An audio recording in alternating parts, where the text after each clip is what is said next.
자, 오늘 문제는 스넬의 법칙에 관련된 논술 문제를 한번 다뤄볼 생각입니다.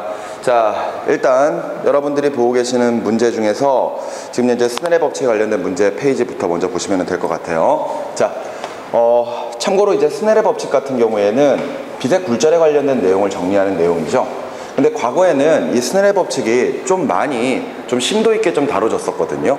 그러니까 기존에 이제 스넬의 법칙에 관련된 하나의 공식을 정리하면서 그 공식이 유도된 과정을 실제 교과 내용 중에서 다루게 됩니다. 근데 요즘 같은 경우에는 실제로 그 스넬의 법칙에 관련된 내용이 좀 많이 축소가 된 부분이 있어요. 그러다 보니까 이제 학생들 사이에서 스넬의 법칙에 대한 공식은 이해를 해도 실제로 그 공식을 왜 나오게 됐는지, 그리고 왜 그런 식으로 만들어지는지 거기에 대해서 아직까지 명확하게 판단하지 못하는 그런 경우가 많습니다. 근데 논술 문제에서는 이 빛의 굴절에 관련된 스넬의 법칙이 굉장히 잘 다뤄지는 그런 부분이기 때문에 여러분들이 이 시간을 통해서 스넬의 법칙을 어느 정도 좀 정리를 해 주셨으면 좋겠습니다. 아시겠죠?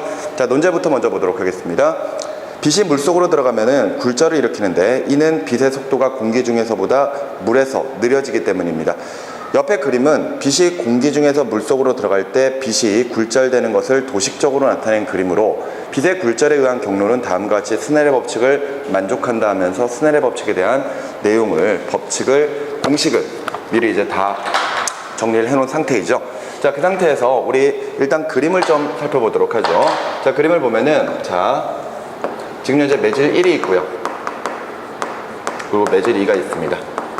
자, 이때 빛의 진행 경로를 보면은 빛이 이렇게 진행을 해요. 빛이 이렇게 진행을 한 다음에 지금 경계면에 만났을 때 법선 세우고, 그지? 이때 여기만큼의 생기는 입사각으로 지금 이제 진행을 하고 있는 거죠. 여기에서는 지금 입사각을 세타 1이라고 지금 이야기를 하고 있고요. 그런데 지금 현재 빛의 진행 방향을 보면은 빛이 약간 꺾여서 아래 방향으로 이렇게 진행을 하고 있습니다. 맞죠?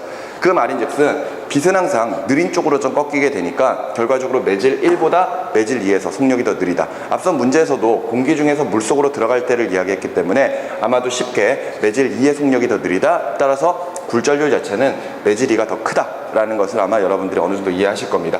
그러면서 나타나는 이 각도로 이제 굴절각 R이라고 표현을 하는데 여기서는 지금 현재 세타 2라고 지금 표현을 해놨죠. 자, 그런데 이제 여러 가지 지금 현재 거리들을 각각 물리량으로 다 표현을 해 놓았습니다. 근데 그게 일단 중요한 게 아니라 거기에 나와 있는 이제 스넬의 법칙을 보면은요, 우리가 이야기하는 스넬의 법칙은 두 매질 사이의 굴절률의 비를 이야기하는 게 바로 이제 스넬의 법칙이죠. 예를 들어서 매질 1의 굴절률을 N1, 그 다음에 매질 2에서의 굴절률을 N2라고 가정을 한다면은요, 굴절률이라고 하는 것은 항상 빛이 공기 중에 진공 상태에서 진행할 때 그 속도를 기준으로 가지고 만든 물리량이기 때문에 우리가 이 굴절률을 나타낼 때는 항상 굴절률에다가 속력을 곱했을 때 항상 K값으로 일정해야 된다. 이렇게 지금 이야기를 하고 있는 거죠. 따라서 지금 현재 진공 상태에서의 빛의 속력을 C라고 한 다음에 이때 굴절률을 1이라고 가정을 한다면은 어떠한 매질을 진행할 때도 굴절률은 절대 1보다는 작아질 수 없다라는 것을 여러분들이 알고 계실 겁니다. 그죠? 그런데 이렇게 이야기하는 굴절률은 우리가 이야기하는 절대 굴절률이고요. 그죠? 두 매질 사이의 굴절률의 비를 이야기하는 건 상대 굴절률이죠. 근데 상대 굴절률은 1보다도 작아질 수 있는 값입니다. 그래서 매질 1과 매질 2의 굴절률의 비를 이야기할 때 매질 1에 대한 2의 상대 굴절률은 하고 표현하면은 이때 N1, 2는 N1분의 N2 이렇게 표현을 하게 되죠. 그런데 당시에 이제 스넬이 정리한 식은 이렇습니다. 예를 들어서 지금 현재 이렇게 상대 굴절률을 이렇게 나타낼 수 있다면은 우리가 앞서 굴절률과 속도의 곱이 항상 일정해야 된다. 그 말인즉슨 N1 V1과 N2 V2의 값이 같아야 되기 때문에, 그지? 결과적으로는 V2분의 V1으로 정리할 수 있다. 이렇게 이야기를 하고 있는 것이었고요. 그 다음에 우리가 보는 파동은요, 진동수가 있습니다. 근데 진동수는 파원에서 결정된 다음에 이 파동이 사라지기 전까지 어떠한 매질을 진행한다고 하더라도 진동수 자체는 절대 불변이죠. 그죠? 따라서 파동의 전파 속력을 V라고 했을 때 그 전파 속력 V는 진동수 곱하기 파장 람다에 해당하는 값이기 때문에 매질 2에서 매질 2로 진행한다고 해서 실질적으로 진동수 자체의 변화가 없다면은 결과적으로 진행하는 속력과 파장은 서로 간에 비례하는 관계일 것이다. 따라서 예를 들어서 매질 1에서의 파장을 람다 1, 매질 2에서의 파장을 람다 2라고 하면은 이때 람다 2분의 람다 1이 성립한다. 이렇게 이야기하는 게 바로 스넬의 법칙이었습니다. 근데 이후에 이제 사람들이 저걸 가지고 이제 식으로 정리해서 만든 게 바로 굴절률 사인 R분의 입사각 사인 I로 계산할 수 있다. 이렇게 이제 식을 만들어낸 거거든요. 여기 우리 문제에서는 지금 현재 입사각에 해당하는 게 세타 1이고 굴절각에 해당하는 게 세타 2니까 그지? 결과적으로는 이 값이 뭐다? 사인 세타 2분의 사인 세타 1이다. 이렇게 이제 정리가 되는 거죠. 지금 현재 우리 문제에서는 지금 아예 이렇게 스넬의 법칙을 다 보여준 상태입니다. 맞죠? 자, 그런데 계속해서 내용을 보도록 할게요. 그러면서 이제 여기에 세타 1과 세타 2가 무엇인지를 다 이야기를 해놨고 각각 V1, V2, N1, N2가 무엇인지 다 이야기를 해놓은 상태입니다. 자, 그러면서 추가적으로 이제 어떤 이야기를 하고 있냐면요. 빛이 A5를 가는데 걸리는 시간과 OB를 가는데 걸리는 시간을 알 수 있으면 빛이 A에서 B까지 가는데 걸리는 시간을 아래와 같은 식으로 구할 수 있다라고 되어 있습니다. 지금 현재 나와 있는 그림에서 보면은 예를 들어 요 지점을 A 그리고 요 지점을 O 그 다음에 요 지점을 B라고 한다면은 이때 A5까지 가는데 걸리는 시간 그 시간을 예를 들어서 이제 우리가 T, A5 이렇게 표현할 수가 있는 거죠. 그 다음에 이제 O에서부터 B까지 가는데 걸리는 시간 이걸 알고 있다면은 이것은 T, O, B 뭐 이렇게 표현할 수가 있을 겁니다. 이랬을 때 당연히 TAO와 TOB를 안다면은 빛이 A 지점에서 B 지점까지 가는데 시간은 당연히 두 시간을 더한 것으로 계산할 수 있다면서 너무나 당연한 이야기를 하고 있는 거죠. 맞죠?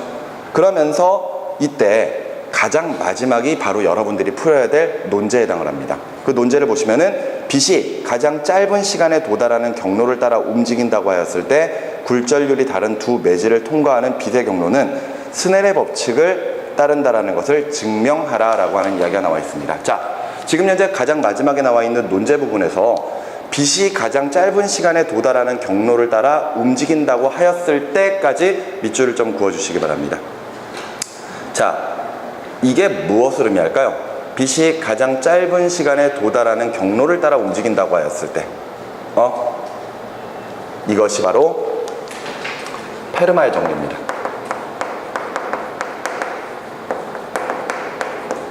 들어보셨나요? 페르마의 정리? 페르마의 정리? 들어본 적 없습니까? 수학 시간에도 들어본 적 없나요? 들어본 적은 있습니까?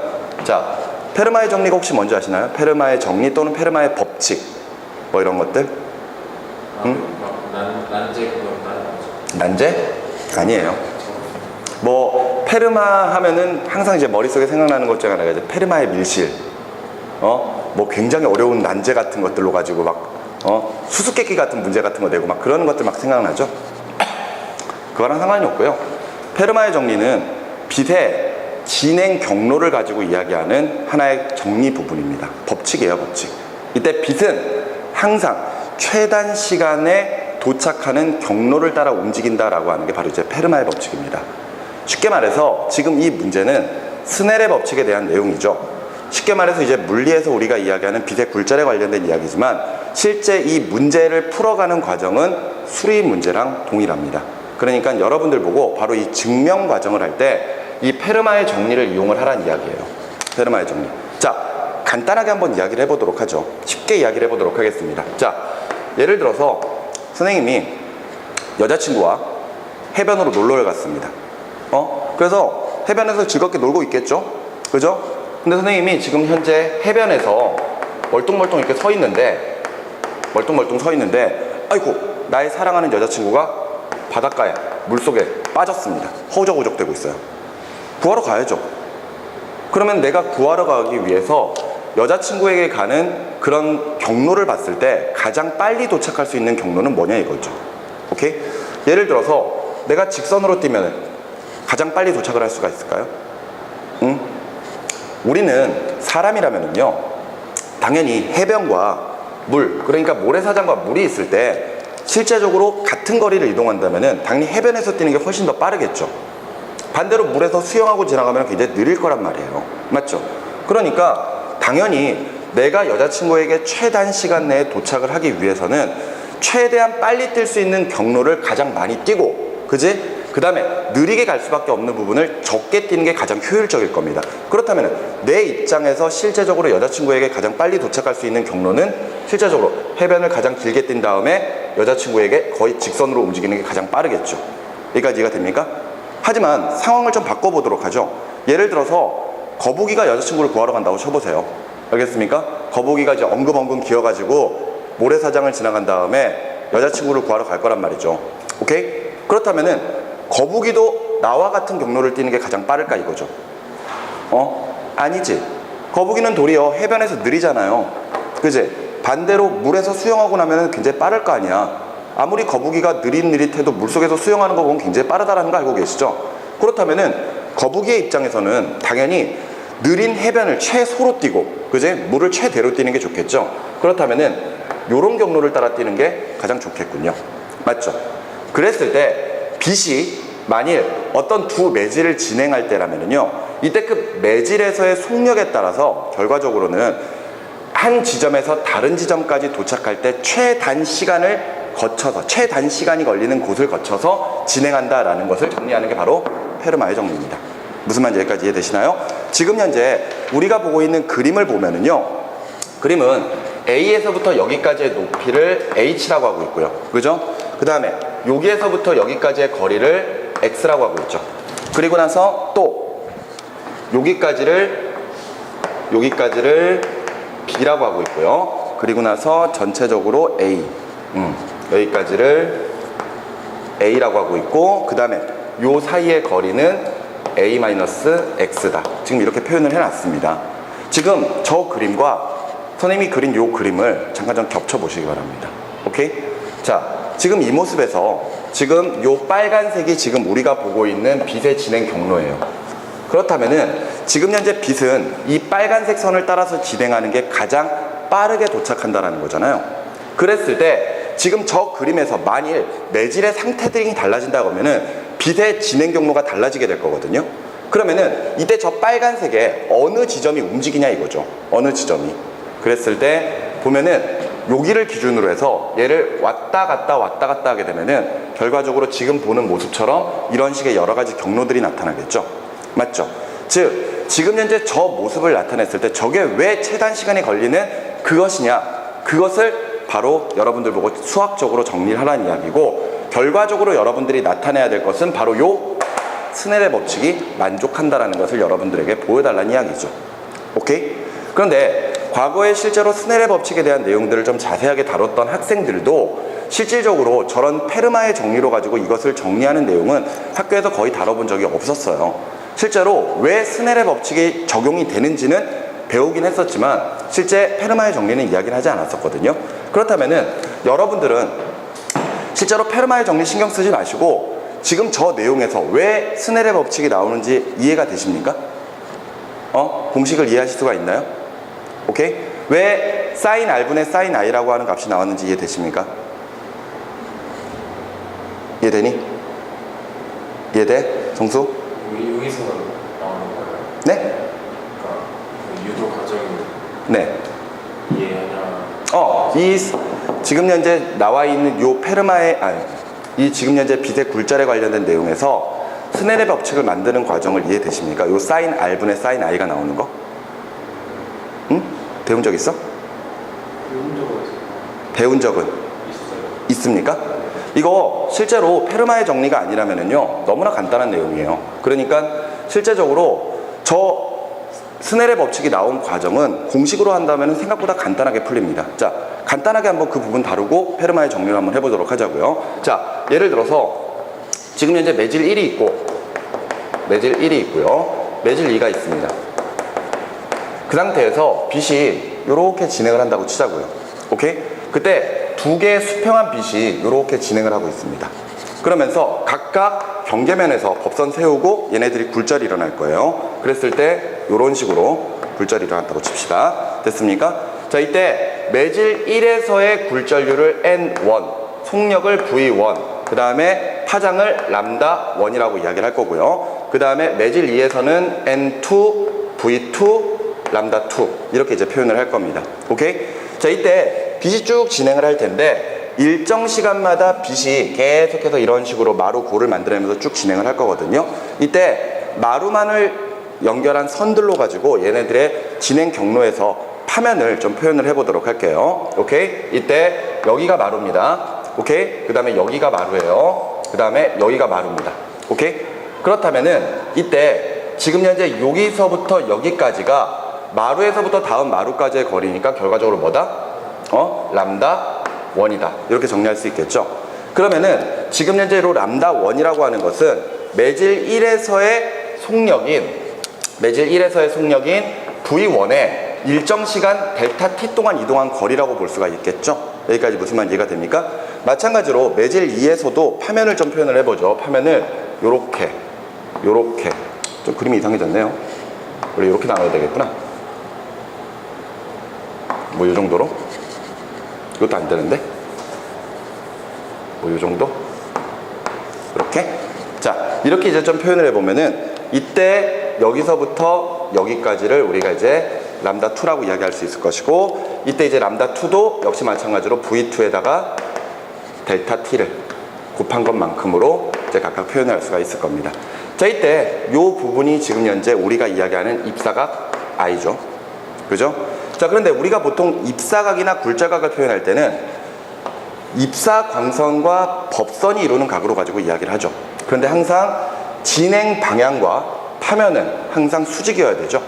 따라서 지금 현재 여기가 입사각 I라면은 요 각도가 90-I가 되겠네요. 그죠? 여기가 이제 90-I가 된다면은 법선은 경계면과 수직이니까, 그지? 요 각도가 다시 뭐가 된다? 입사각 I가 된다. 이렇게 표현할 수가 있을 겁니다. 동일한 방법으로 여기가 지금 굴절각 R이에요. 그러면은 여기가 90도니까 요 각도가 결과적으로 90-R이 될 것이고, 여기가 90도니까 결과적으로 요 부분이 뭐가 될 것이다? 굴절각 R이 될 것이다. 이렇게 표현할 수 있죠.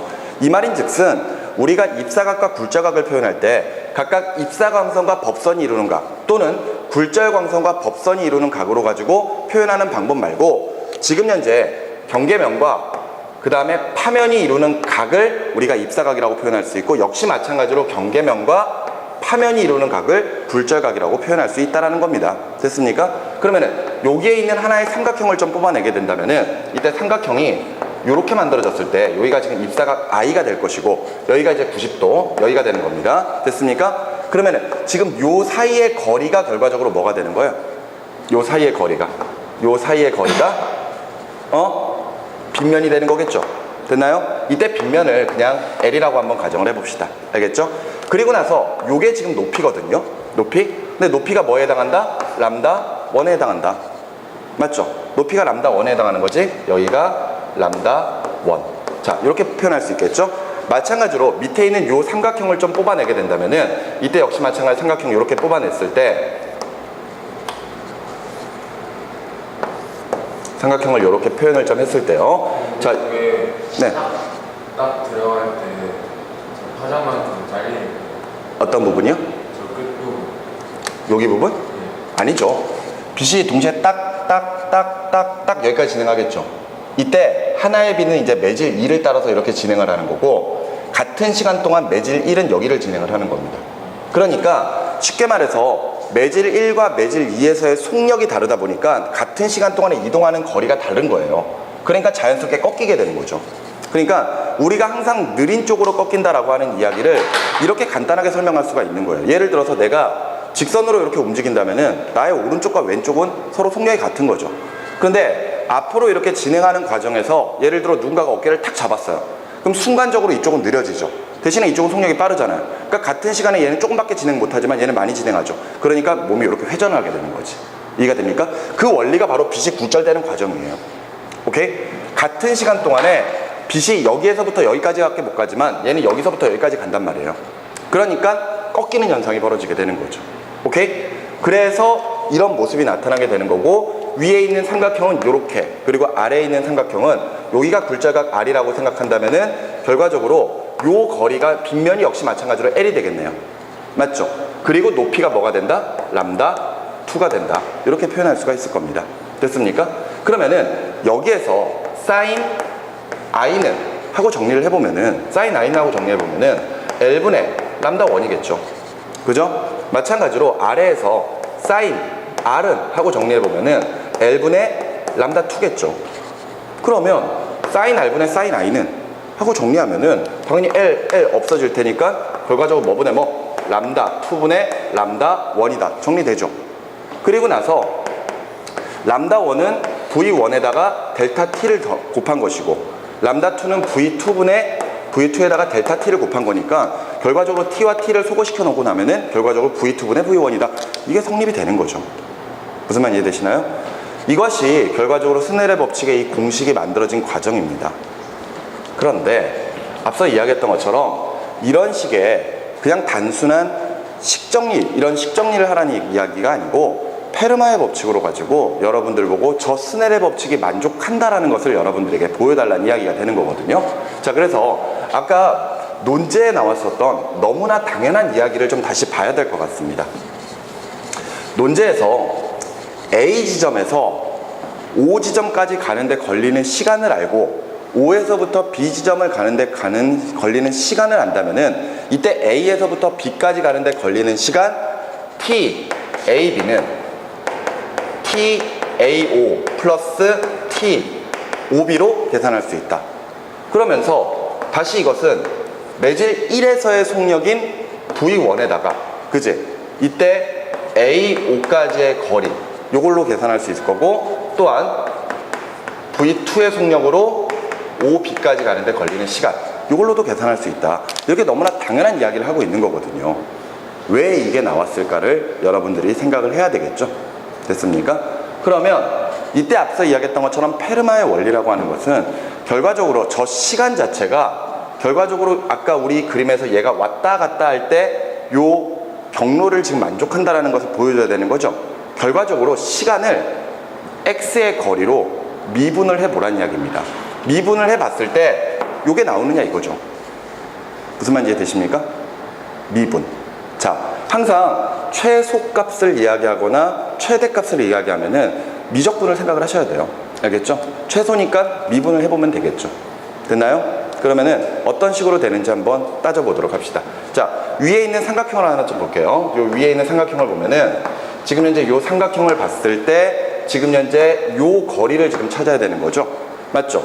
그러면은 밑변이 x, 높이가 h니까 결과적으로 이 빗변의 길이인 AO의 길이는 어떻게 표현할 수 있다? 루트 x제곱 플러스 h의 제곱 이렇게 표현할 수 있는 거죠. 마찬가지로 요 길이 그러니까 OB의 길이는 루트 요거 삼각형이죠. 그죠? b의 제곱 플러스 a-x의 제곱 이렇게 표현할 수가 있겠네요.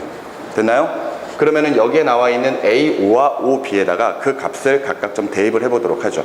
그러면은 결과적으로 시간 AB는 그지? V1분의 루트 뭐분의 뭐 H의 제곱 플러스 X의 제곱 플러스 V2분의 루트 B의 제곱 플러스 A-X의 전체 제곱 이렇게 표현할 수 있는 거죠. 이게 결과적으로 최소가 되는 조건이니까 그제 결과적으로 이걸 어떻게 해라? 각각 미분해서 0이 나오는 조건을 찾아보자 이겁니다. 이해가 되셨습니까? 오케이? 네, 그렇죠. 바로 지금 현재 나와 있는 이 시간을 x로 미분을 해주는 겁니다. 오케이? 그랬을 때 그 값이 0이 나오면 되는 거죠. 이해되시나요? 우리가 시간을 거리로 미분한다라는 개념이 약간 좀 생각하기 어려운 개념일 수도 있어요. 근데 앞서 이야기했던 것처럼 최단 시간을 진행을 할 때 요게 여기서 왔다 갔다 하는 거잖아요. 그러니까 바로 그 거리인 x를 미분을 하면 되겠죠. 이해되셨습니까? 자, 그러면은 요거 미분하는 거야 여러분들이 너무나 잘 하겠죠. 그지? 자, 미분 한번 해볼까요? 자, 일단 요거부터 먼저 미분하면은 v1분의 1 앞으로 빼내고요. 그지? 자, 그 다음에 h의 제곱 플러스 x의 제곱에 2분의 1 그지? 이것을 미분하라는 이야기고요. 플러스 마찬가지로 v2분의 1에다가 그 다음에 b의 제곱 플러스 a-x의 제곱에 또 2분의 1을 역시 다 잡쳤지. 하나, 둘, 하나, 둘. 미분하라는 이야기죠. 됐습니까? 자, 이렇게 해서 쭉 정리를 해주시면 될 것 같아요. 정리해주시면 V1분의 1 곱하기 2분의 1 곱하기 h의 제곱 플러스 x의 제곱에 마이너스 2분의 1 곱하기 2x 플러스 v2분의 1 곱하기 2분의 1 곱하기 b의 제곱 플러스 a 마이너스 x의 제곱에 또 마이너스 2분의 1 한 번 더 미분 곱하기 2 a 마이너스 x에다가 마이너스 1을 한 번 더 곱해주면 되겠네요. 됐죠? 미분하는 과정은 여러분들이 이제 수리 논술에서 많이 하는 내용이니까 어떻게 정리하시는지 대략적으로 보시면 될 겁니다. 자, 그렇게 해서 우리가 최종적으로 나와 있는 내용이 바로 v1분의 x 곱하기 루트 h의 제곱 플러스 x의 제곱분의 1 플러스 v2분의 a-x 곱하기 루트 b의 제곱 플러스 a-x의 전체 제곱분의 1로 이렇게 식을 정리할 수 있거든요. 여기까지 됩니까? 자, 그런 상태에서 지금 현재 이걸 두 개 더한 게 얼마라고요? 이거 마이너스구나. 마이너스. 이렇게 한 게 얼마라고? 0이라고요. 됐습니까? 그러면 자, 보자.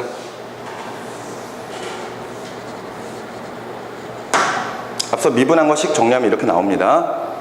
이렇게 해서 정리하면은 이게 지금 0이 나와야 되는 거니까 결과적으로 좌변과 우변이 똑같으면 되겠죠? 그지? 그러면은 이런 식으로 한번 정리해보죠. v1분의 1 곱하기 루트 h의 제곱 플러스 x의 제곱분의 x가 v2분의 1 곱하기 요거 루트 b의 제곱 플러스 a-x의 전체 제곱분의 a-x 이렇게 식을 정리한다면 요게 의미하는 게 뭐죠? 요게 의미하는 거 그렇죠. 사인 세타 1이죠. 마찬가지로 요걸 정리하면은 사인 세타 2잖아요.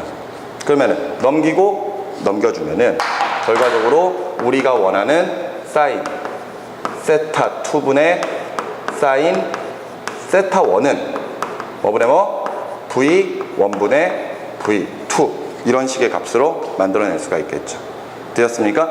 이것이 결과적으로 우리가 보는 스넬의 법칙이 만족한다라는 것을 페르마의 정리, 즉 수학적으로 여러분들에게 증명시키는 과정입니다. 오케이?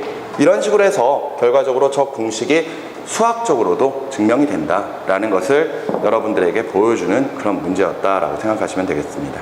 되셨나요? 자, 아마 이 문제는 우리가 기존의 스넬의 법칙이라는 내용을 알고 있었다고 하더라도 결과적으로 페르마의 정리라고 하는 것을 어떻게 도입해야 될지를 생각하지 못했기 때문에 좀 어려웠다라고 생각하는 학생들이 많았을 거예요. 근데 막상 해보면 간단한 미분 과정을 거치는 거기 때문에 사실 그렇게 어려운 부분도 아니었습니다. 근데 어찌됐건 이런 식으로도 우리가 문제를 풀어나간다는 거 기억하시고요. 당연히 물리 문제는 수학적인 내용이 포함이 될 수밖에 없습니다. 그렇기 때문에 항상 어떤 식으로든 수학적인 내용들을 꼭 생각하셔야 된다는 거 잊지 말아주시기 바랍니다. 알겠습니까? 자, 이 문제는 바로 이어서 세트 문제도 나와 있습니다. 두 번째 문제는요. 물의 굴절률은 20도에서 1.33이고 얼음의 굴절률은 0도에서 1.31입니다. 이때 얼음의 굴절률이 물의 굴절률보다 작은 이유는 무엇이냐라고 이야기했죠. 자, 물은 정말 특이한 녀석이에요. 그죠? 예를 들어서 부피를 봐도 다른 물질과는 다르게 액체 상태가 부피가 가장 작고 고체, 기체 그쪽으로 커지다 보니까 밀도 역시도 액체가 가장 크고 고체, 기체로 갈수록 작아지는 현상이 벌어졌었죠. 그것뿐만이 아닙니다. 보통은 일반적으로 하나의 물질이라면은 기체 상태에서가 가장 빛의 진행 속력이 빠르고 액체, 고체로 갈수록 느려질 수밖에 없거든요. 속력이 느려질수록 굴절률은 어떻게 된다? 속력이 느려질수록 굴절률은 어떻게 된다? 커진다. 그죠? 그런데 지금 보시면 물의 굴절률이 1.33, 얼음의 굴절률이 1.31이거든요. 도리어 고체 상태에서의 굴절률이 더 작습니다. 그 말은 물에서의 진행보다 얼음에서의 진행이 더 빠르다는 이야기죠. 왜 그러냐고 묻고 있습니다. 그죠? 이 논제는 앞에 있는 제시문을 충분히 읽어주시면은 아마 여러분들이 쉽게 문제를 만들어낼 수 있을 거라고 생각을 합니다. 제시문의 두 가지를 보시면 되는데, 위에 있는 제시문 같은 경우에는 각각 물질의 상태 변화에 관련된 이야기가 나오면서 밑에서 세 번째 줄 보시면은요, 고체 상태의 물 분자는 내부에 빈 공간이 많은 육각형 모양의 질서 정연한 구조를 이루게 되어 액체 상태의 물에 비해 부피가 커지고 밀도가 작아진다는 이야기를 하고 있습니다. 그죠? 그래 놓고 그 아래쪽에 보시면은 또 다른 제시문에 어떤 내용이 나오느냐? 바로 빛의 시간 지연 현상에 대한 내용들이 설명이 되어 있단 말이에요. 빛이 어떤 매질을 진행하는 과정에서 그 매질의 물리적 특성에 따라서 진행 속력이 달라지는 이유를 제시문을 통해서 보여주고 있거든요. 맞죠? 그랬을 때 그 제시문의 내용들을 살펴보다 보면은 결과적으로 빛이 진행하는 과정 중에서 그 물질을 이루고 있는 원자가 가지고 있는 전자들이 빛을 흡수하고 다시 재방출하는 과정이 있기 때문에 결과적으로 시간 지연 현상이 벌어진다라는 것을 제시문을 통해서 보여주고 있습니다. 그렇지 않습니까? 그렇다면은 이제 여러분들이 왜 물과 얼음의 굴절률을 비교했을 때 얼음의 굴절률이 더 작게 나오는지를 어느 정도 생각할 수가 있겠죠. 그치? 두 가지의 제시문들을 모두 다 써주시면 되겠습니다. 어떻게 쓰면 될까요? 이런 이야기죠. 예를 들어서 물 같은 경우에는 다른 물질과는 다르게 이런 식으로 쭉 물 분자들이 배열되어 있는 상태에서 얼음으로 바뀌게 되면은 얘네들이 육각 고리 구조를 나타내게 되죠. 그럼으로써 결과적으로 뭐가 많아져? 빈 공간이 많아져. 그러면 이 사이를 빛이 진행을 할 겁니다. 빛들이 진행을 할 거예요. 이때 앞서 시간 지연 현상은 결과적으로 그 원자가 가지고 있는 전자들의 빛의 흡수와 재방출 때문에 일어나는 거기 때문에 같은 거리를 진행하는 과정에서 예를 들어 지금 현재 더 많은 원자들을 지나가면서 전자의 흡수와 재방출이 일어났다면 당연히 더 시간적 지연 현상은 많이 일어날 것이다 라고 우리가 생각할 수가 있겠죠. 됐나요? 따라서 지금 현재 육각 고리 구조를 나타내면서 빈 공간의 수가 많아진 얼음 상태가 도리어 전자의 흡수와 재방출 과정이 더 적게 일어나기 때문에 빛의 시간적 지연 현상이 적게 일어난다라는 결론을 얻을 수가 있겠죠. 그죠? 아마 제시문들을 읽어보시면은 충분히 쉽게 생각할 수 있는 부분이지 않을까라는 생각을 해봅니다. 자, 이 내용을 여러분들이 답안지에 다시 한번 옮겨주시면 될 것 같습니다. 무슨 말인지 이해되셨나요? 오케이? 자, 잠깐 칠판 정리하고 계속하도록 하겠습니다. 자, 계속 이어서 다음 문항들 문제를 한번 좀 보도록 하겠습니다. 자, 세 가지의 세트 문항들이 나와 있는 문제인데요. 상당히 간단하면서도 우리가 쉽게 접해보지 않았었던 그런 유형의 문제들입니다. 자, 일단 제시문이 워낙 짧으니까 제시문을 좀 먼저 좀 보도록 할게요. 자, 제시문 첫 번째 제시문에는요, 드 브로이의 물질파 이론에 관련된 내용이 나와 있습니다. 자, 물질파 이론이 어떻게 나왔는지 한번 생각을 해보시기 바랍니다. 빛의 이중성 때문이죠. 그죠? 기존에 우리가 빛을 파동으로 인식하던 학자들이 빛의 파동성으로는 도저히 설명되지 않는 그런 현상들을 살펴보게 됩니다. 대표적으로 광전 효과가 있었었죠. 그죠? 그래서 이 광전 효과를 설명하기 위해서 새롭게 나타난 이론이 바로 광자설, 그지? 광량자설에 해당하는 빛의 입자설이었습니다. 이런 식으로 빛이 입자의 성질을 가지고 있다는 것이 밝혀지고 난 다음에 또다시 이제 입자로 가지고 빛의 성질들을 설명을 하는 과정에서 또다시 설명이 안 되는 그런 현상들이 벌어지죠. 그래서 결과적으로 학자들은 빛은 파동의 성질도 가지고 입자의 성질도 가진다라는 이런 두 가지를 가지고 모두 빛의 성질을 설명을 하게 됩니다. 그것을 우리가 이제 빛의 이중성이라고 표현하죠. 그래서 그거에 의문을 가진 드 브로이가 결과적으로 우리가 만일 파동이라고 보던 것이 입자의 성질을 가지고 있다면 거꾸로 우리가 입자라고 알고 있던 것들도 파동의 성질을 가지고 있지 않을까? 이러면서 만들어낸 이론이 바로 이제 물질파 이론이 되는 거죠. 결과적으로 우리가 보는 입자들도 결과적으로 파동처럼 파장을 가지고 있다라는 것을 이야기하는 이론이 되겠습니다. 그러면서 어떤 입자가 운동할 때 그 입자의 물질파의 파장은 운동량에 반비례하며 비례상수는 플랑크 상수이다 라는 이야기 나와 있죠. 이렇게 문장으로 만들어져 있지만 여러분들이 공식으로 정리를 해보면은 물질파 파장은 그죠? 운동량에 반비례하고 플랑크 상수에 비례하니까 결과적으로 P분의 하다 이렇게 표현할 수가 있겠죠. 됐습니까? 이것이 이제 드 브로이의 물질파에 관련된 이야기입니다.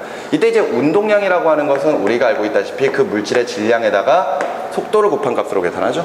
따라서 물질파의 파장은 이런 식으로도 설명할 수 있다. 이렇게 해석을 할 수가 있을 겁니다. 자, 두 번째 제시문들을 살펴보시면은요.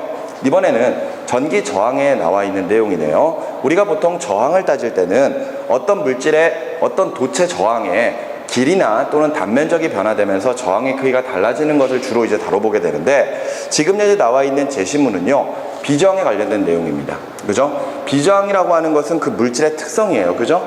그러면서 그 비저항 값에 따라서 같은 길이와 같은 단면적을 가지고 있을 때 저항값이 결정되는 것을 이야기하고 있죠. 아마도 여러분들이 기존에 저항을 계산할 때 그 물질의 비저항에다가 그지? 단면적분의 길이로 가지고 계산한다 이런 내용들을 살펴본 적이 있을 겁니다. 자, 근데 여기에서는 약간 좀 특이한 그런 물리량들이 막 나와 있어요. 그죠? 특히나 첫 번째 이제 온도가 올라갔을 때 비저항이 변하게 된다라는 이야기가 나와 있으면서 온도가 크게 변하지 않으면 비저항 로는 기준 온도 T0에서 비저항의 크기 T0와 온도의 증가량 T-T0에 비례하여 증가하게 되는데 그때 그 비례상수를 우리가 비저항의 온도계수 알파라고 표현하면서 이것을 수식으로 나타내면은 다음과 같다 하면서 우리가 처음 보는 내용의 공식을 하나 보여줬습니다. 그죠? 자, 온도계수 알파는 기준 온도에서의 비저항 로 제로분의 1에다가 에다가 T 마이너스 T 제로분의 로 마이너스 로 제로인가요? 로 제로 마이너스 로 마이너스 로 제로로 계산할 수 있다. 이렇게 이제 정리가 되어 있는 거죠. 처음 보는 공식입니다. 맞죠? 그런데 우리가 이제 논술고사에서 이런 식으로 처음 보는 어떠한 공식들, 수식이 나왔다면은 그 수식이 왜 나왔을까를 고민하기보다는 이 수식을 어떻게 사용해야 될까? 거기에 대해서 고민을 하시는 게 좋습니다. 결과적으로는 이런 내용은 이제 여러분들이 나중에 배워나가게 되는 내용이고요. 우리가 지금 현재 해야 되는 것은 결과적으로 논제에서 무엇을 원하든 이 수식을 통해서 우리가 원하는 값을 찾는 게 바로 핵심이다 라고 생각하시면 되겠어요. 자, 이런 식으로 해서 또 하나의 제시문이 완료가 되어 있고요. 마지막 세 번째 제시문은요, 내용을 읽어보시면은 이거 뭐에 관련된 내용입니까? 그렇죠, 도플러 효과에 관련된 내용이죠. 아마 이제 여러분들이 고등학교 1학년 때 융합과학을 배워오면서 도플러 효과에 대한 내용을 처음 아마 듣게 됩니다. 그죠? 이때 그러니까 타동이 거리의 변화에 따라서 파장이 달라지고 진동수가 달라진다는 것을 설명하는 게 바로 이제 도플러 효과였죠. 근데 여기에서 보면은 약간 좀 특이한 현상을 지금 설명을 해놨습니다. 그죠? 특히나 수식적으로 계산하게끔 되어 있는데 여기에서 보시는 뭐 구급차가 사이렌을 울리면서 관측자를 향해 다가올 때는 소리가 높게 들리고 멀어질 때는 낮게 들리는 현상을 도플러 효과라고 한다라고 하면서 이때 각각의 어떤 조건에 따라서 그 소리의 진동수가 달라지는 것을 각각 두 개의 식으로 표현을 해놨죠. 그러면서 이때 음원이 관측자로부터 멀어질 때와 다가올 때 그 두 가지의 경우에 대한 하나의 또 다른 수식들을 각각 표현을 해 놓았고 마지막으로 소리의 속력은 340m/s이다. 이런 식으로 쭉 내용이 정리가 되어 있네요. 이 수식들은 나중에 문제를 풀면서 다시 한번 우리가 살펴보도록 할 거고요. 자, 바로 이제 문제로 한번 가보도록 하겠습니다. 첫 번째 논제는요, 지금 앞서 우리가 봤었던 제시문, 첫 번째 제시문을 가지고 문제를 풀어나가는 과정이죠. 내용을 보도록 할게요. 질량이 20g이고 속력이 300m/s로 날아가는 총알은 입자로 보이지만 파동으로는 보이지가 않습니다. 그 이유를 드 브로이의 물질파 이론을 통해서 설명하라고 되어 있죠. 그지? 자, 첫 번째 논제를 한번 가볼까요? 첫 번째 문제. 자, 첫 번째 논제는 드 브로이의 물질파 이론입니다. 그죠? 자, 총알이 20g이에요. 그런데 날아가는 속력이 굉장히 빠르죠? 300m/s입니다. 그랬을 때 지금 현재 우리가 총알이 날아가는 모습을 눈으로 볼 수 있다면은 슉 하고 일직선으로 날아가는 것처럼 보이겠죠. 근데 우리가 파동이라고 이야기하면은 당연히 이런 모습으로 날아가야 될 거거든요. 그죠? 근데 왜 이런 모습으로 보이지 않고 직선 운동을 하는 것처럼 보이느냐? 그것을 드 브로이의 물질파 이론을 통해서 설명을 하라고 하는 내용인데, 결과적으로 간단한 수식 정리를 통해서 우리가 확인할 수가 있는 거죠. 만일 실제로 이 총알이 이런 노란색의 경로를 따라 파동처럼 행동을 한다면은 이때 요 마루에서부터 요 다음 마루까지의 거리를 우리가 물질파의 파장, 람다라고 표현할 수가 있을 겁니다. 맞죠? 그럼 실제로 이 람다의 크기가 얼마인지를 한번 계산해 보자고요. 오케이? 람다는 운동량분의 플랑크 상수 하.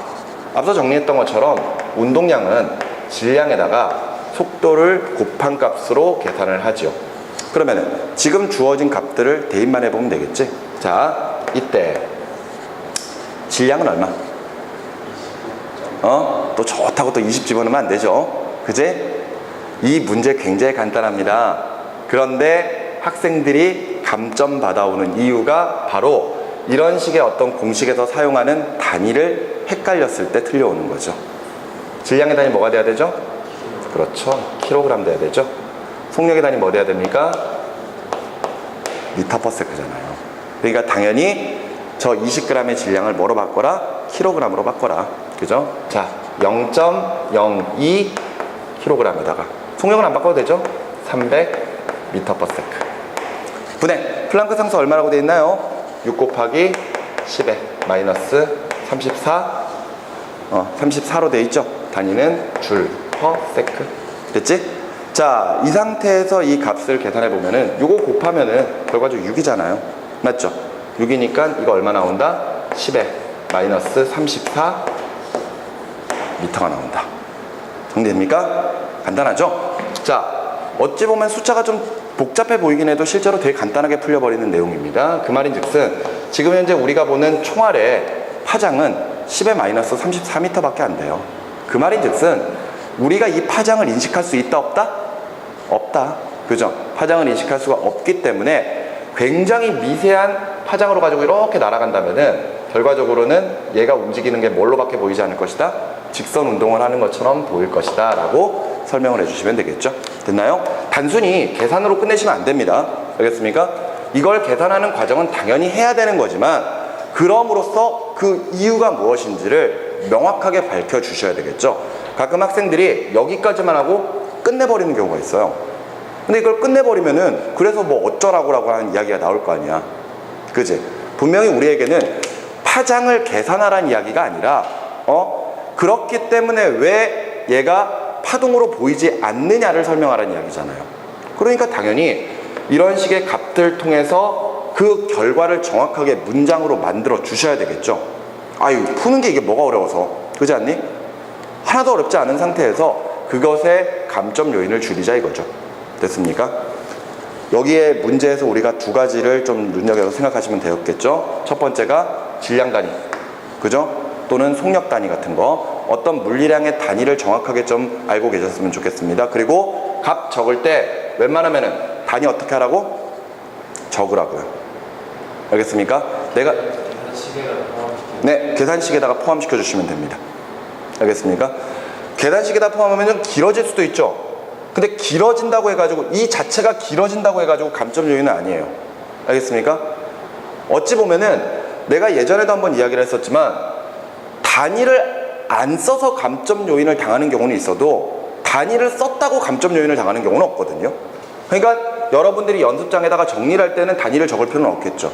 하지만 답안지에 옮겨 적으실 때는 정확하게 좀 귀찮더라도 단위 자체를 좀 적어주시는 게 훨씬 더 유리합니다. 내가 정확하게 사용하고 있다라는 것을 보여주는 게 하나의 방법이거든요. 됐나요? 그러면서 최종적으로 결론 내주셔야 됩니다. 알겠습니까? 결론 꼭 내야 된다는 거 기억하세요. 이게 결론이 아니에요. 결론은 따라서 파장이 매우 짧기 때문에 파동으로 보이지가 않는다라는 게 결론이겠죠. 이해되셨습니까? 좋습니다. 자, 두 번째 계속해서 논제로 한번 가보도록 하겠습니다. 자, 두 번째 논제로 가보죠. 길이가 10m이고 단면적이 10의 마이너스 3승 제곱미터인 도선의 기준 온도 20도에서 비저항값 로 제로는 1 곱하기 10의 마이너스 7승 옴 미터이고요. 온도 계수 알파는 6.5 곱하기 10의 마이너스 3승 퍼 도씨입니다. 이때 온도가 30도가 되면 이 도선의 전기 저항 R은 몇 도가 되는지 쓰라고 했죠. 자, 이건 그냥 단순히 값 구하란 이야기네요.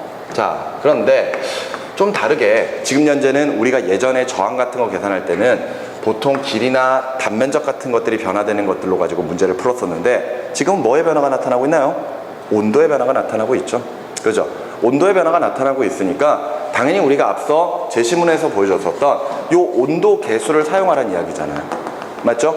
자, 쉽게 말해서 이거죠. 자, 앞에 보시기 바랍니다. 저항 R을 계산하라 했습니다. 그러면 일단은 저항 R은 비저항 로에다가 단면적분의 길이 L로 가지고 계산할 것이다. 보여줘야죠. 그죠? 그런데 이때 단면적과 길이는 나왔어요. 그죠? 단면적과 길이는 변하지 않잖아요. 길이 L은 얼마? 10m. 그죠? 단면적 S는 얼마? 단면적 S는 10의 마이너스 3승 제곱미터. 넣어주면 되죠. 대신에 뭐만 달라져? 로만 달라지지. 그러면 로를 어디서 계산하느냐 이거죠. 앞서 제시문에 나왔었던 온도계수 알파는 기준 온도에서의 비저항 로 제로분의 1 곱하기 온도 T 마이너스 T 제로 분의 로 마이너스 로 제로 이렇게 계산한다는 거죠. 그래 놓고 이렇게 나온 온도계수가 얼마다? 온도계수가 거기 문제 나와 있는 것처럼 6.5 곱하기 10의 마이너스 3승 퍼 도시라는 얘기잖아요. 됐습니까? 그런데 이 식에서 우리가 찾아야 되는 건 뭐지? 요거죠, 요거.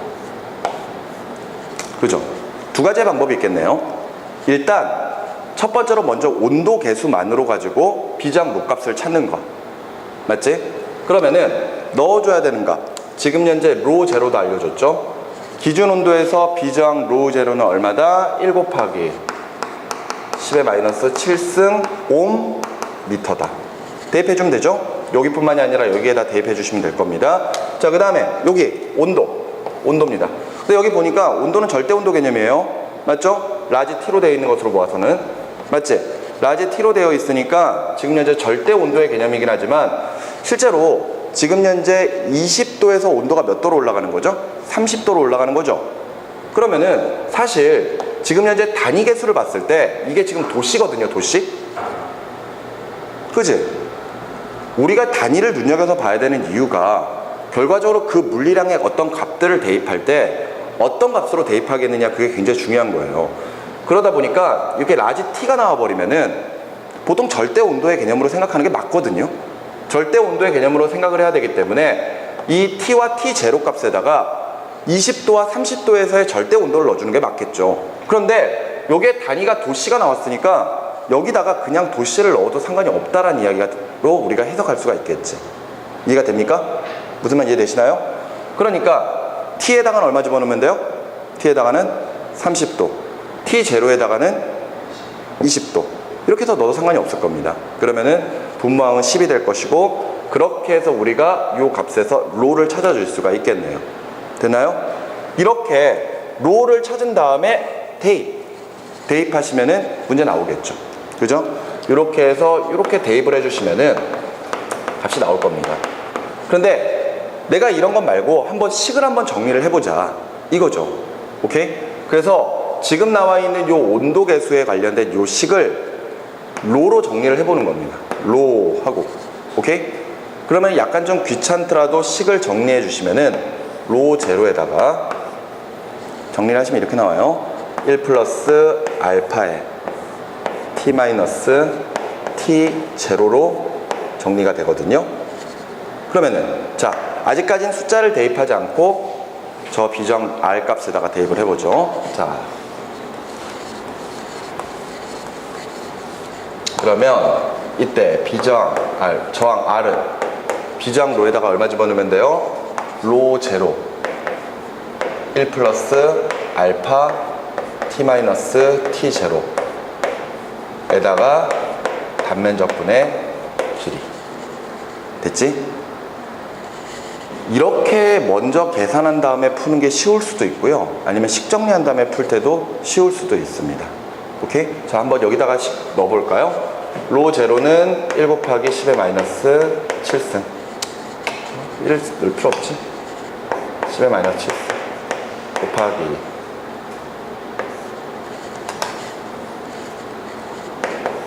1 플러스 알파가 6.5 곱하기 10의 마이너스 3승에다가 t 마이너스 t 마이너스 t0 30 마이너스 20 곱하기 단면적 s는 10의 마이너스 3승 그 다음에 길이는 10 이렇게 해서 넣어서 계산해 주시면 되겠죠.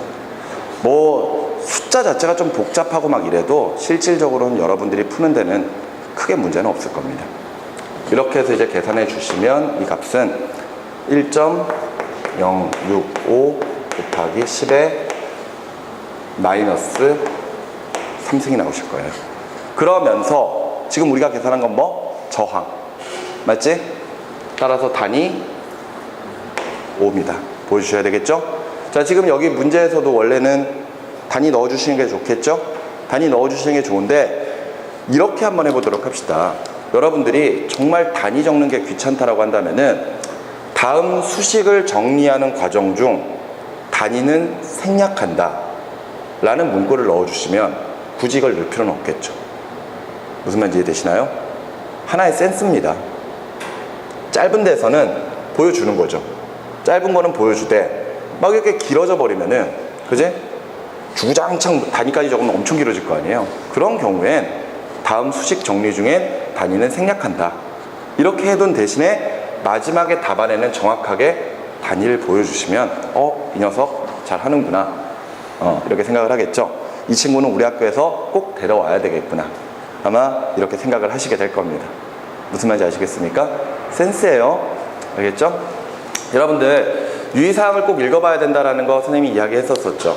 그 유의사항을 읽다 보면은 자신을 나타내는 표식을 하는 경우에는 모든 학교에서 다 빵점 처리합니다. 답안지를. 그죠? 교수님 사랑합니다. 저 수지고에서 온 누구예요? 열심히 하겠습니다. 다 그냥 빵점 처리됩니다. 그죠? 그러니까 이름 모르고 책자예요. 당연하죠. 그 학생이 누군지를 모르는 상태, 완전히 객관적인 상태에서 답안을 측정하는 게, 책정하는 게 당연한 거겠죠. 그죠? 그래서 답안지에는 절대 자신을 표시할 수 있는 어떠한 수식도 남기시면 안 됩니다. 그건 너무나 당연한 이야기고요. 그리고 예를 들어서 어떤 논란 같은 것들을 없애고 부정사항을 없애기 위해서 연필을 사용하는 것도 제한을 둡니다. 왜냐하면 연필로 가지고 내가 답안을 작성할 수 있었다? 그럼 예를 들어서 학교 관계자가 그 연필로 쓴 걸 지우고 다시 연필로 써줄 수 있는 거잖아요. 그죠? 그러니까 연필로 쓰는 경우도 학교 답안지에서는 찾을 수가 없습니다. 다 볼펜이거든요. 수정액도 못 씁니다. 수정액도 못 써요. 수정액도 못 쓰고 수정 테이프도 못 쓰는 경우가 대부분입니다. 그런데 답안 작성하다 보면은 가끔 글씨 틀리는 경우는 있잖아요. 그럴 때는 이제 두 줄 긋고 쓰란 이야기죠. 근데 그렇게 하는 거는 첫 번째 이제 부정을 방지하기 위해서가 있고요. 두 번째, 좀 많이 신경 써서 답안을 작성하라는 이야기가 될 거 아니에요. 그죠? 여러분들 열심히 답안지에다가 이렇게 적는데 한 줄 이상이 틀려버렸어. 그럼 줄 찍찍 긋고 하면 얼마나 지저분해지겠니? 그렇지 않아? 거기다가 답안지 안 교체해줘요. 답안지 교체 안 해줍니다. 그렇기 때문에 그만큼 연습장에 충분하게 연습해가지고 답안을 그대로 잘 옮겨오란 이야기죠. 그러니까 계속해서 그런 생각들을 하셔야 됩니다. 그러면서 색깔 있는 볼펜도 못 쓰게 하는 경우가 있어요. 그러니까 단색, 흑색으로만 표현하라 그러거든요. 그랬을 때 여러분들이 답안지를 남들보다 돋보이게끔 할 수 있는 방법에 대해서 생각을 해봐야죠. 그죠? 글씨 깨끗하게 쓰는 건 당연한 겁니다. 그러면서 너무 막 작은 공간에다 글씨 빽빽하게 쓰는 거 그런 것도 안 좋아요. 눈에 보이게 되게 불편하잖아요. 그러면서 우리가 답안을 만들어내는 과정 중에서 특히나 어느 부분에 이제 포인트가 있는 부분들 있잖아요. 그런 포인트 부분을 어느 정도 강조를 해주는 것도 좋을지도 모릅니다. 어떻게 해주면 될까요? 예를 들어서 그 포인트 부분에다 이렇게 밑줄을 긋는다든지, 그죠? 이렇게 해주면은 결과적으로 사람의 심리상 그런 식으로 정리가 되어 있는 경우에는 좀 더 깔끔하게 보이는 그런 경우가 있거든요. 그렇기 때문에 막 하트 그리고 막 이런 건 안 되겠지만, 그죠? 예를 들어 정말 내가 이 부분은 중요하다고 생각하면 이렇게 밑줄 정도를 그어주시는 것도 하나의 센스가 될 수 있습니다. 대신에 유의사항상에서 답안지에 그런 것들 표기하지 말라 그러면 절대 하시면 안 돼요. 알겠죠? 꼭 유의사항 잘 읽어주셨으면 좋겠습니다. 됐습니까? 자, 또 하나의 논제를 보도록 하죠. 소방차가 40m/s의 속력으로 500Hz의 비상경고음을 울리면서 달리고 있습니다. 관측자는 소방차와 반대 방향으로 60m/s의 속력으로 소방차를 향하는 자동차에 타고 있고요. 자동차 안의 관측자에게서 소방차의 비상경고음 진동수가 몇 헤르츠로 들리는지 여러분들에게 물어봤습니다. 자, 상황은 이런 상황이죠. 예를 들어 소방차가 갑니다. 소방차가 띠용띠용 하면서 가요. 그죠? 이때 자동 소방차가 움직이는 속력은 40m/s. 그리고 이때 소리의 진동수는 500Hz죠. 이때 사람이 그냥 앞에 서 있기만 해도 사실 이 사이의 거리가 가까워지면서 진동수가 커지는 현상이 벌어질 겁니다. 그래서 소리가 더 날카롭게 들리는 거죠. 이때 소리가 크게 들린다, 작게 들린다는 그거는 진동수랑은 관련이 없는 거죠. 에너지가 더 많이 전달하기 때문에 결과적으로 소리가 크게 들리고 작게 들리고 하는 거지, 결과적으로 진동수랑은 크게 관련이 없습니다. 대신에 소리가 날카로워진다는 거, 그죠? 그 소리가 날카로워진다는 게 중요한 거죠. 그런데 지금 상황은 관측자도 역시 마찬가지로 소방차를 향해 다가가고 있습니다. 관측자도 지금 현재 소방차를 향해 다가가거든요. 그러면은 뭐 두말할 것도 없이 소리가 더 날카롭게 들리겠죠. 소리가 날카롭게 들리는데 그 날카롭게 들릴 때 그 소리가 몇 헤르츠로 들리는지 진동수를 계산하라고 했습니다. 생각해 보세요. 지금까지 여러분들이 도플러 효과 하면서 진동수를 계산한 적이 있습니까? 없어요. 진동수가 커진다 작아진다를 생각하는 거지 진동수를 계산하라는 적은 없었습니다. 그런데 문제에서 진동수를 계산하라고 했기 때문에 바로 이 제시문에 나와 있는 식이 필요한 거였죠. 됐습니까? 다시 아까 우리 제시문, 세 번째 제시문을 좀 살펴보시면은요, 세 번째 줄이죠. 관측자가 정지해 있고 음원이 VS의 속력으로 다가오는 경우. 첫 번째 상황은요, 첫 번째 상황은 음원이 다가오는 경우입니다.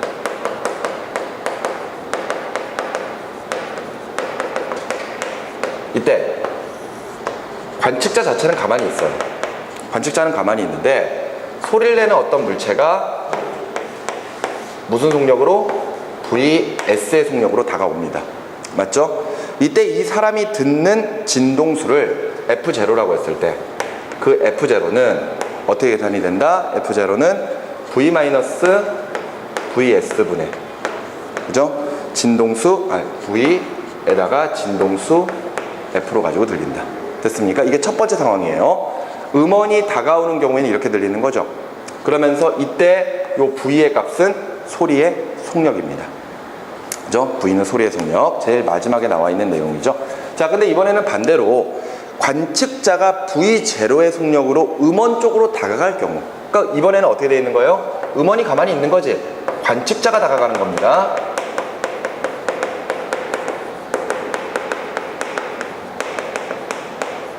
그렇다면은 이때 관측자가 얼마의 속력으로? V0의 속력으로 음원에게 다가가요. 정지한 음원에게. 그죠? 그랬을 때 이 사람이 듣는 진동수 F0는 어떻게 계산된다? V분의 V0 마이너스 V 플러스 V0 F로 계산된다. 됐습니까? 역시 마찬가지로 여기 V에 들어갈 값은 뭐다? V에 들어갈 값은 소리의 속력이다. 됐습니까? 이렇게 이제 두 가지를 우리가 처음 보는 식으로 가지고 표현을 해 주었어요. 자, 다시 논제에서는 이런 상황인 거죠. 자, 지금 현재 음원이 관측자로부터 다가가고 있는 상황과 관측자가 음원으로부터 다가가는 두 가지 상황이 모두 함께 있습니다. 그렇지 않습니까? 그렇다면은 이때 과연 저 관측자는 소리의 진동수를 어떻게 느끼게 되느냐 이거죠. 이때 두 가지 음원이 다가오는 경우의 진동수와 관측자가 다가가는 경우에 진동수가 각각 저렇게 나타났을 때 두 관측자와 음원이 동시에 서로 가까워지게 된다면은 이때 관측자가 느끼는 소리의 진동수 F0는요 각각 음원이 다가오는 경우를 F0 프라임 그리고 관측자가 다가가는 경우를 F0 더블 프라임이라고 한다면은 이때 F0는 F0 프라임에다가 F0 더블 프라임을 더한 것과 같습니다. 됐습니까? 생각해보세요. 기존의 학생들이 이걸 전혀 몰랐을 거예요. 그죠? 그런데 이제 문제를 낸다는 것은 그리 어렵지 않게끔 생각할 수 있다는 거거든요. 그러니까 실제로 이걸 준비한 학생들이 그리 많지는 않을 거 아니에요. 그 상태에서 이렇게 두 관측자와 음원이 함께 가까워지고 있다면 이 두 가지의 상황을 모두 고려를 하면 된다는 겁니다. 이해되셨습니까? 따라서 지금 현재 첫 번째 음원이 다가오는 경우에 F0 프라임과 관측자가 다가가는 경우에 F0 더블 프라임을 합성해 주시면 돼요. 됐나요? 그렇게 해서 이제 합성을 하게 되면은 어떤 값이 나오겠죠? 말 그대로 저겁니다. V-VS분의 V F 플러스 V분의 V 플러스 V0 F 이걸 넣어주면 되죠. 자, 이거 간단히 정리를 해도 상관이 없습니다. 오케이? 이 값을 간단히 정리를 하셔가지고 F0를 찾으셔도 상관없어요. 나중에 이거 정리를 해보시면은 예를 들어서 V-VS분의 V 플러스 V0 F로 정리가 될 겁니다. 알겠습니까? 해보세요, 나중에. 근데 내가 이게 자신이 없다. 정리하는 게 귀찮다. 대입하세요. 알겠죠? V에다가 뭐 집어넣어주면 돼? 340m 넣어주면 되지. 그지? VS에다가 뭐 집어넣으면 됩니까? VS에다가. VS에 뭐 집어넣으면 돼요? VS? VS는 뭐의 속력이야? 음원의 속력이에요. 음원이 얼마입니까? 40m/s죠. 그 다음에 V0는 얼마입니까? 그렇죠. 60m/s. 또 나와야 되는 거. 진동수 F는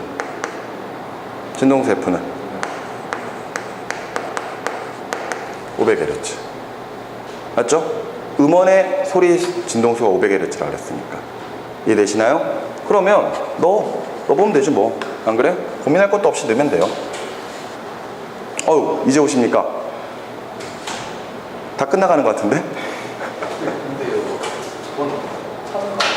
네? 네. 정리? 정리는 선생님이 나중에 따로 해드리도록 하고요. 지금 이걸 합성한다라는 것까지는 이해가 되시나요? 왜 저렇게 되는지 안 써도 돼요? 상관없습니다. 그러니까 두 상황이 함께 있다면은 두 상황을 모두 고려한, 두 상황을 모두 합성한 상황이라고 생각하시면 돼요. 되셨나요? 그래 놓고 나머지 이제 값들을 대입을 해주시면 됩니다. 대입을 해주시면은 말 그대로 V-VS니까 340 마이너스 40분의, 그죠? V는 340 여기다가 곱하기 500. 오케이? 여기도 똑같이 340분의 V가 얼마냐? 340에다가 곱하기 플러스 V0가 60. 됐나요? 여기에다가 얼마? 500. 오케이? 그거를 더해주면 되죠. 됐나요? 오케이? 응? 그럼 얼마 나오니? 응? 딱 안 떨어지지? 딱 안 떨어질 거야 이거. 한 600 얼마 정도 나오지 않니? 600 얼마 정도 나오지 않습니까?